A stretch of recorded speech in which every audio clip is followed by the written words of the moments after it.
All right, this is going to be another classic Ring of Honor review. This is going to be Final Battle 2007. It's the month of December, and I'm going to try to get through as many of the missing Final Battles as I can. That's the goal. That's the ultimate goal. But seriously, Final Battle, it's always been their most important show. I love the fact that Ring of Honor throughout the years, they've always built up to Final Battle as the show that's the culmination of a lot of the biggest storylines of the year, and it's the final show of the year. So I do love Final Battle. I think out of all the shows that Ring of Honor's done in the past, it definitely has the most historical importance. But when you look back at if someone asked me what's Ring of Honor's WrestleMania, or what's been their biggest show of the year, it's probably Supercard of Honor, WrestleMania weekend. That's probably their biggest show of the year, but I would say the most important will be Final Battle, if that makes any sense. So with Final Battle 2007, this is my first weekend of attending shows for Ring of Honor, so I was really excited about it. And looking back on it, it's just kind of funny. Like, I just remember like feeling not feeling nervous, but just like I remember like, waiting in line to get into the show. Like, this is before I started going to the shows with friends, or before we met up with anyone on YouTube. So you're kind of compelled to try to talk to people in line just so you could feel a little bit better about attending the show. And it's just, you get memories of that. And, the funny thing about this weekend, and, overall, I would say this was kind of a dry weekend for Ring of Honor. This was kind of like the start of the oversaturation of, New York City shows, and it's shows like this why I can understand Gabe Sapolsky's frustration with the pay-per-views. Eventually it came out that he wasn't a big fan of doing the pay-per-views. And, it's because of reasons like this. I think Final Battle got hurt because of the pay-per-view. They taped Rising Above 2007 the night before on a Saturday. This show was on a Sunday, so it was it had a 5 p.m. bell time. And, it was December 30th. New Year's Eve was the next day. I was still in school. I was, on winter break. But, I know a lot of people that did not attend this show because, they had to wake up early the next morning on a Monday. So you definitely lost a lot of that primetime feel with this show. Rising Above 2007, the previous night, I would say had more of a primetime feel. But, my point is, it definitely hurt Final Battle. I felt like not all of the efforts were put into this show. And plus, you had Nigel McGuinness getting hurt, not making a title defense on Final Battle. So that made it kind of a controversial show. From a personal standpoint, it's funny, like the thing I remember about the show like I said, this is my first weekend ever attending an ROH show. And, most people that go to the New York City, they'll take a bus, so you don't have to deal with parking. It's a pain in the ass to park because it's expensive. You got to worry about maybe the car potentially getting towed. I took the bus into the city, and when I went to the bus stop, I actually parked in the parking lot like a dumbass. It was my first time going, so I totally forgot about it. But like, if you park in a parking lot or a shopping center, they're going to tow your car if you don't get back by a certain time. Obviously, I didn't get back until like after midnight. So when I got back home, I couldn't find my car, so it was actually towed. So I remember spending the whole morning of Final Battle 2007 just trying to figure out where my car was. They towed it like 25 minutes away. So, that's an interesting thing from a personal note. But yeah, back to the show, Final Battle 2007. And like I said, I just felt like the show had something missing to it. The crowd just felt kind of the crowd just wasn't there. I just think it had a lot to do with it being a Sunday. I think the early start time definitely hurt the show. It was still great. I still think the show had its moments, but I think it's kind of one of the Final Battles that was kind of just there, like Truth Slayer would say. It just didn't feel as special as the three previous Final Battles, which all delivered something monumental from 2004, 2005, and 2006. Final Battle 2007, you can make a case that it just felt like another ROH show. So let's get right down to it. The first match of the night, you have Jigsaw and Ruckus taking on Matt Cross and Bobby Fish. Usually I'll come on here and say, oh man, great way to start off the show. But, with this match right here, I just wasn't feeling it. I don't think it got the crowd excited. At the time, you really didn't know who Bobby Fish was. He looked totally different back then. He's gotten into a lot better shape. The way he had his hair back then, totally different. Matt Cross, more of a gymnast. He was in the Resilience with Austin Aries faction. They're taking on Jigsaw and Ruckus of the Vulture Squad, which is Jack Evans' stable. They had Julius Smokes out there as the manager. And, you know, I don't think Ring of Honor and Gabe, I don't think they did a good job with Jigsaw. You know, the way they unmasked him, I thought they would bring him in whenever they were on the East Coast. But, you know, Jigsaw was definitely much better utilized in Chikara. You know, the match was okay. It was fine for what it was. It just wasn't, deserving of a final battle opener. You know, I just don't think it did the job that, you know, a final battle opener would usually do. So the next up, we had Larry Sweeney taking on Claudio Castagnoli. You know, they had been building this up for a whole year. If you remember back at Final Battle 2006, Larry Sweeney actually, he sided with Chris Hero, and he told Hero to dump Claudio out of the Kings of Wrestling. And then, you know, Larry Sweeney and Hero became a part of the Sweet and Sour stable. Hero actually fought Claudio at the pay-per-view the previous night. So, you know, Claudio, was feuding with Sweet and Sour, and, Sweeney was trying to, kind of chicken out of the match. But, Claudio, started doing uppercuts, and then Tank Tolan, got up in there and hit Claudio in the knee with the club bar, and then Sweeney started kicking him, so they started the match. And, Sweet and Sour, the numbers game kind of caught up to Claudio, and Claudio ends up losing to Larry Sweeney, believe it or not. It's just one of those storyline matches. You know, Larry Sweeney is not much of a wrestler. I believe he's trained. He trained in Chikara with Quackenbush, but, you know, he's more of a manager, so...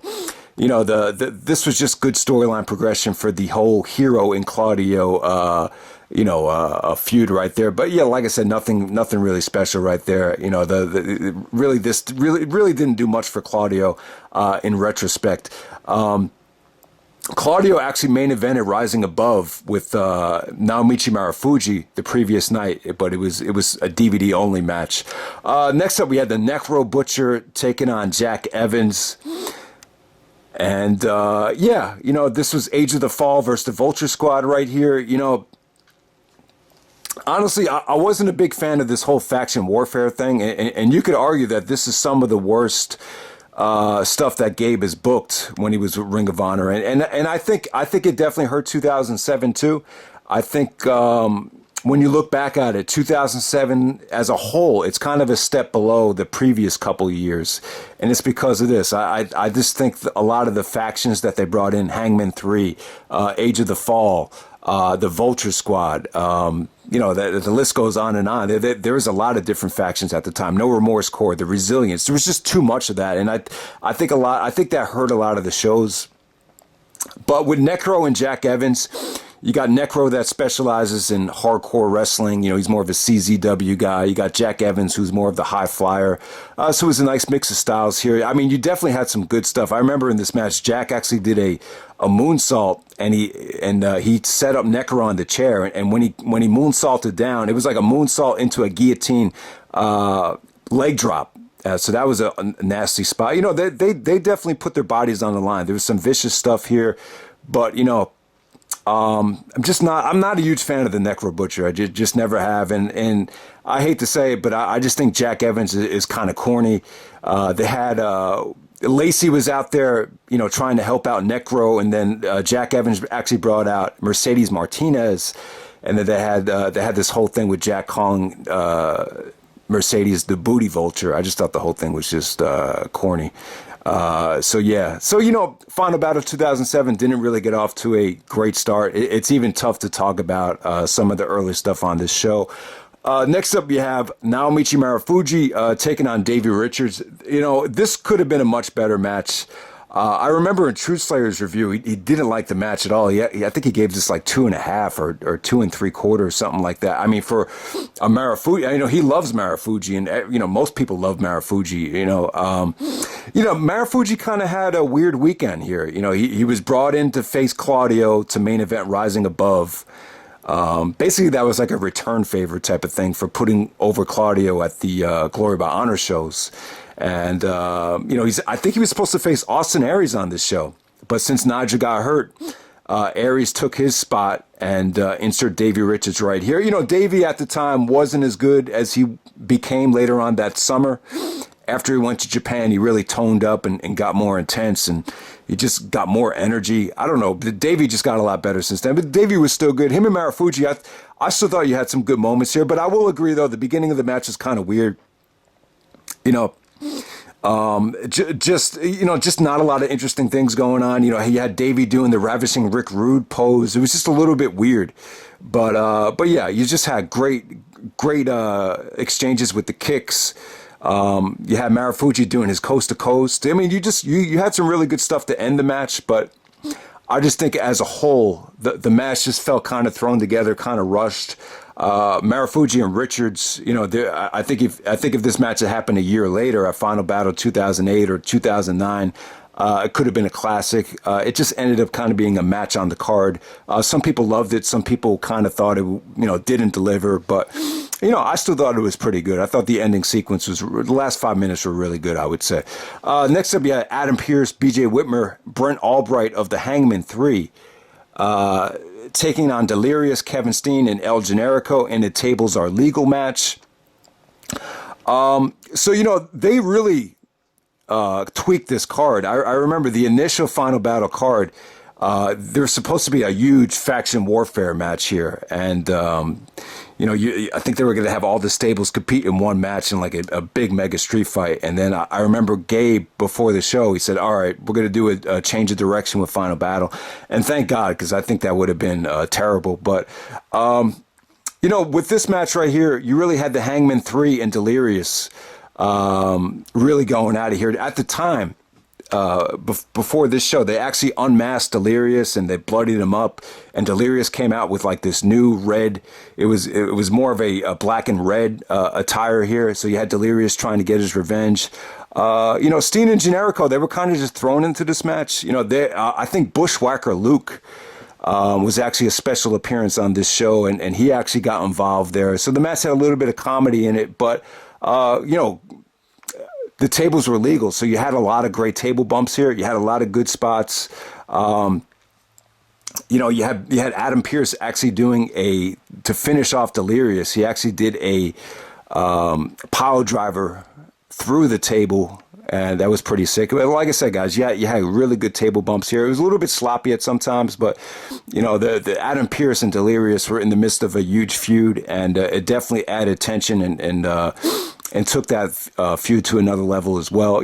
Steen and Generico were fun on this show, but they were just kind of thrown into this match because Delirious needed a couple of tag team partners. All right, so next up you had Rocky Romero taking on Ernie Osiris. Ernie Osiris actually won the trophy from the Ring of Honor Wrestling School, and Rocky actually squashed him fairly easily there. So Romero gets a nice little quick victory there by submission. Next up, you had the Nigel McGuinness promo. All right, so this is where the show starts to get good. I think the beginning of the show was kind of average, but when we get to the Nigel promo, it was great. At Rising Above, it produced one of the greatest Ring of Honor title matches ever in Nigel and Aries, which was a great match. But in that match, where Aries did a heat-seeking missile to Nigel when he wasn't looking, and he actually broke Nigel's nose, and Nigel got a concussion. He actually had to get 35 stitches. So he did not wrestle on the show, and a lot of people were pissed off. So here we go. I got to explain, at Glory by Honor, back in November, I think it was Glory by Honor 6, Nigel was supposed to defend the belt. I think it was supposed to be against Chris Hero. But Nigel didn't defend it in New York City, and he took a lot of heat. And, it's kind of funny, the last video I did talked about how Danielson raised the prestige of the ROH World title by going out there and, putting on 5-star matches while he needed, surgery and while he was injured. And then it's kind of the opposite here. You have Nigel coming out and saying, I have a torn bicep, 2 torn tendons in my bicep, and I can't wrestle. And, when Nigel would cut these promos, like a lot of fans were turning on him. They would start doing that, wah, wah, wah, like start calling him a crybaby. So a lot of the fans are split on Nigel. Even at Rising Above, in the balcony, you have 5 fans chanting "Fuck you, Nigel," as the match was going on. So, and the fact that Nigel got injured again at Final Battle and couldn't wrestle, you had a lot of people chanting "Drop the belt, drop the belt," and you had Nigel. I remember these 2 people in the front row were really getting to him, and Nigel was just looking directly at them, and he actually cut a line, and he said. He says something like 2 losers that have had anything to do with sexual relations of the opposite sex. So Nigel has some good lines here. The crowd really got behind him, but they were still split, though. It was a very polarizing promo. A lot of fans wanted Nigel to drop the belt. For the title not to be defended at Final Battle, it was kind of a huge letdown to a degree. But overall, looking back on it, I think the company made the right move for Nigel to drop the belt that early, and he ended up keeping the belt an additional 15 months after the show. So definitely, I'm glad that Nigel didn't drop the belt in retrospect. But yeah, the Nigel promo was great. I thought it was one of his most emotional promos, and I think you could argue that it's probably one of the top 10 promos in ROH history, maybe. But all right, so next up you have for the FIP World Heavyweight Championship, you have Roderick Strong taking on Erick Stevens. So at the time, this was before the feud really got going. It just seemed to me like, specifically in New York, just a lot of people weren't that familiar with Erick Stevens. So he really had to earn a lot of fans' respect. The crowd for this match was really not that into it. I have to say, you could argue that it was a little bit boring. This would have been amazing if they had had the kind of matches that they had down the road. Supercard of Honor 3 at the FIP Redefined show. They really got violent, and they really took this feud to another level. But, at the time, I think it would have felt a bit forced. They were still kind of feeling each other out. Erick Stevens surprisingly goes over Roderick Strong and wins the FIP belt, and ended up being a pretty good match, man. I think both guys, really carrying a lot of weight. But it was a very physical match. It was more of a strong style match. And I just think both guys really, they earned a lot of people's, especially Erick Stevens. You earned a lot of people's respect. Match featured some vicious bumps too. Roderick actually did the power bomb on the steel steps. That actually got a near 20 count out. But Erick Stevens got back into the ring, and he was able to finish off Roderick. Just both guys, bigger guys that could just dishing it out like their lives were on the line here. I thought the effort was great. I just think the crowd to me just didn't know who Stevens was. So I think that's why the crowd wasn't that invested in it, but still, this was a star-making performance for Stevens, and it really set the tone for the Roderick Strong and Erick Stevens feud for the FIP title in the coming months. At the time, Roderick was a lot, beefier and bigger, and I remember there was like a father sitting next to me explaining to his son that, this is a really big dude. When you think about Roderick, you don't really think of him as a big guy anymore, but back then he was a lot bigger. All right, so next up, for the 4-way elimination match for the -- contendership. So Nigel was supposed to defend the belt against Morishima, Danielson, and Hero in a 4-way elimination match. Hero, it was in the midst of a feud with Nigel. So was Danielson. He had just beat Morishima for the belt. So it was a nice little culmination right here. It would have been nice to see. I actually think if Nigel didn't get hurt, I think this would have main evented, and I think it would have made the show feel a lot more special. But Austin Aries had lost the title match the next night. So this is the whole start of, Austin Aries losing purpose, and, his whole Age of the Fall storyline coming into play here. Morishima, Danielson, Austin Aries, and Chris Hero in an elimination match right here. Awesome match. This is definitely the match of the night for me. You could argue that it was thrown together, but they did some really good teaming up on Morishima to take him out. Danielson was in the midst of a feud with Morishima because Morishima had just taken out his eye, so they kept having these disqualification matches. So you had some great double team work from Aries and Danielson, where Aries hit the 450 on Morishima to put him away. So Morishima is actually the first one eliminated. But the story of the match, though, was Chris Hero. I mean, Hero got extremely over here. At the time, with Larry Sweeney, Hero was like a showboat. He was doing like cartwheels, like dancing in the ring. Even though he had nothing to do with Morishima getting pinned, he actually put his knee on top of the two guys while they double pinned him. And Hero was celebrating like he was the guy that eliminated Morishima. And then he was trying to celebrate with Aries and Danielson.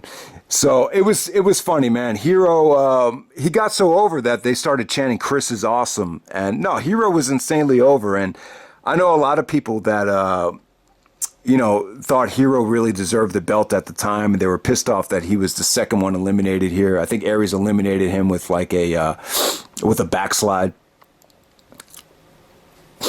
But I mean, the ending to the match actually featured Aries and Danielson just going at it, continuing their rivalry. You just had some great counter wrestling right there. You also had great high spots. Aries actually countered the cat mutilation into the last chancery, and then Aries countering the last chancery into a triangle choke.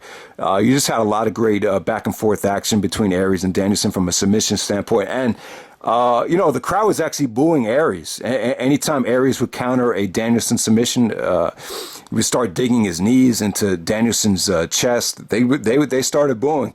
It's tough. I don't know why. I guess Aries was a little bit stale at the time. He just lost to Nigel the night before. They really wanted Danielson to become ROH champion again. So Danielson actually wins by elbows, knockout, with the triangle choke, and becomes the #1 contender for the 6th anniversary show, where he takes on Nigel McGuinness.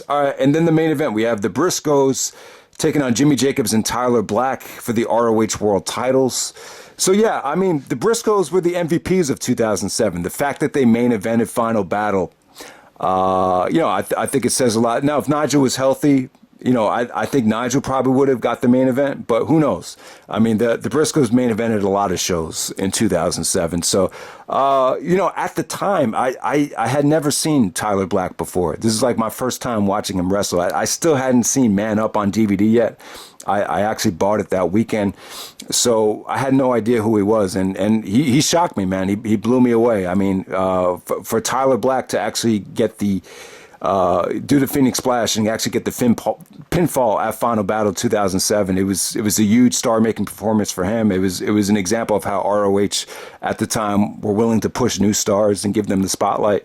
The match as a whole, there was a million of Age of the Fall versus Briscoes matches. I mean, they had built this up at Final Battle at Man Up in 2007.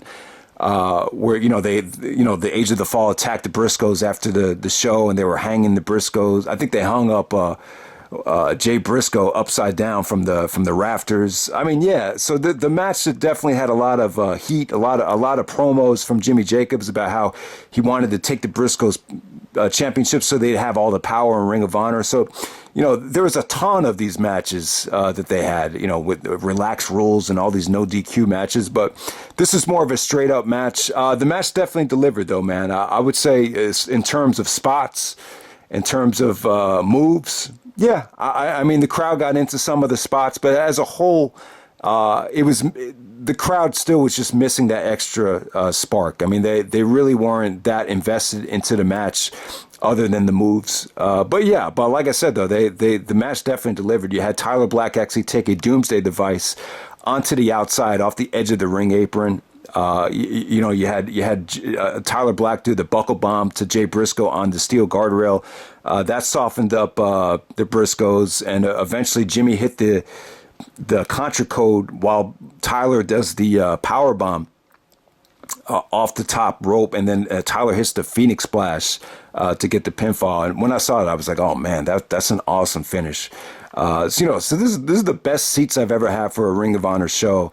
So to be that close for the finish, man, was really, really cool. But overall, Final Battle 2007, I don't think it compares to a lot of the special Final Battles. And I definitely think, having the pay-per-view the night before, it took a lot of steam out of the show. I think in retrospect, Final Battle should have been Nigel versus Aries, Morishima versus Danielson. I think this should have been the blow-off match for Morishima and Danielson.